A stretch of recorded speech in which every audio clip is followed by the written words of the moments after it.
नेपालमा राजनीति केवल जनसेवा मार्ग मात्र नभई अहिले धन सम्पत्ति आर्जनको एउटा बलियो स्रोत पनि बनिसकेको देख्न सकिन्छ। के तपाईँहरूलाई थाहा छ नेपालका केही नेताहरू अर्बौंका सम्पत्तिका मालिक छन्? आजको यस भिडियो अन्तर्गत हामी तपाईँहरूलाई नेपालका 5 सबैभन्दा धनी नेताहरूको बारेमा रोचक जानकारी दिनेछौँ। भिडियोलाई अन्त्यसम्म हेरी हामीलाई साथ दिनुहोला। कतै ढिला नगरी भिडियोतर्फ लागौँ।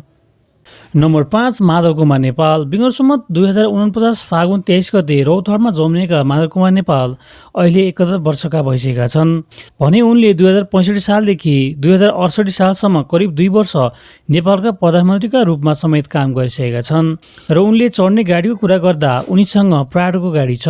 सम्पत्तिको कुरा गर्दा कोटेश्वरमा 6 आना क्षेत्रफलभित्र रहेको 3 तल्ले घर समेत रहेको छ। नम्बर 4 रामचन्द्र पौडेल। विक्रम सम्वत 2001 भदौ 22 गतेका दिन तनहुँ जिल्लामा जन्मेका उनी अहिले 80 वर्षका भइसकेका छन् र उनको सम्पत्तिको कुरा गर्दा काठमाडौँमा 7 रोपनी जग्गा र 2 तल्ले घर रहेको छ र साथै तनहुँमा पनि पुर्ख्यौली 1 तल्ले घर रहेको छ।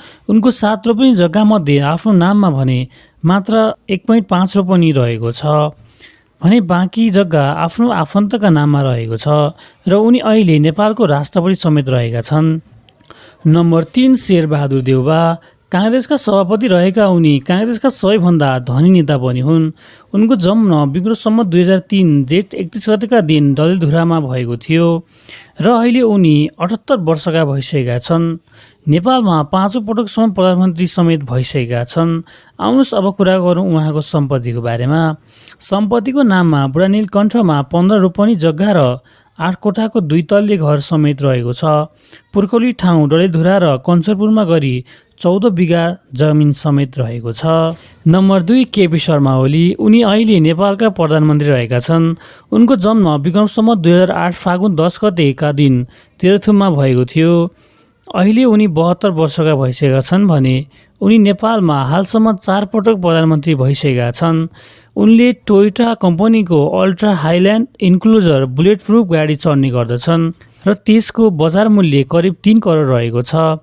आउनुहोस् कुरा गरौँ उहाँको सम्पत्तिको बारेमा। उहाँको सम्पत्तिको नाममा भक्तपुरको बालकोटमा 2वटा घर रहेका छन् र पुर्खौली जिल्ला झापामा पनि 2 तल्ले पक्कै घर रहेको छ र त्यस घरमा उनका आफन्तहरू बस्ने गर्दछन्। फाइनली नम्बर 1 मा रहेका छन् बालेन्द्र शाह। बालेन्द्र शाह काठमाडौँका मेयरका साथसाथै र्यापर र इन्जिनियर समेत हुन्।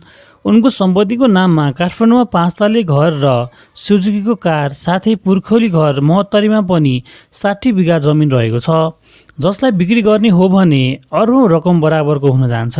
त्यसैले उनी नेपालकै सबैभन्दा धनी नेताहरूमा पर्नुहुन्छ। दर्शकबिन हजुरहरूलाई यो भिडियो कस्तो लाग्यो? मन परेमा लाइक गरी हाम्रो च्यानललाई सब्स्क्राइब गर्न नभुल्नुहोला। धन्यवाद।